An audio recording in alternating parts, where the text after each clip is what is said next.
I've always found myself coming back to certain passions throughout my life.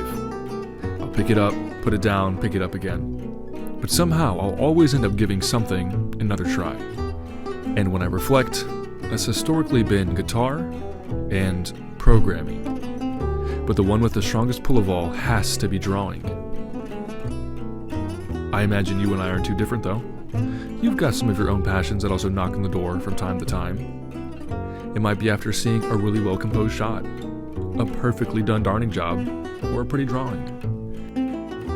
But the consistent response is, oh, I wish I could do that. For some reason, we keep being inspired by these things we wish we were good at.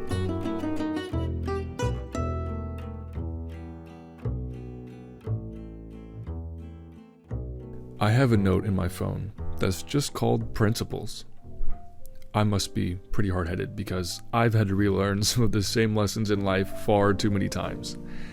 And I was tired of doing that. So I started to write down, as the title would suggest, some principles that I know I want to live by. Now, it's not exhaustive by any means, but the few things on this list are important to me since they're completely driven by my own experience. Isaiah did a thing and learned something else. So from all the times of pursuing a passion, putting it down and doing that over and over again, I want to add something new to this list. If a passion continues to resurface, I have to follow it to the end. That certainly doesn't mean it has to be financially successful, or we have to achieve mastery.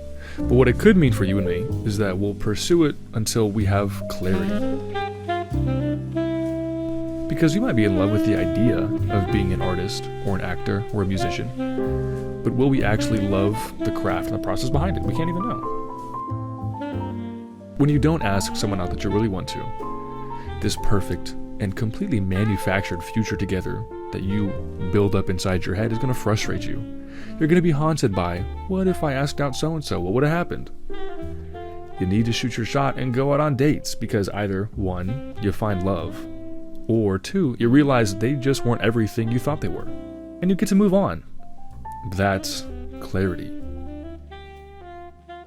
Passion is the same way. You can sit and wonder how cool it would be to be a writer, but you don't know what it's like to sit down and write for 6 months. Now, I can't tell you when you followed your passion through to the end, but I think it would be when the things that inspired you to create in the first place don't do that anymore.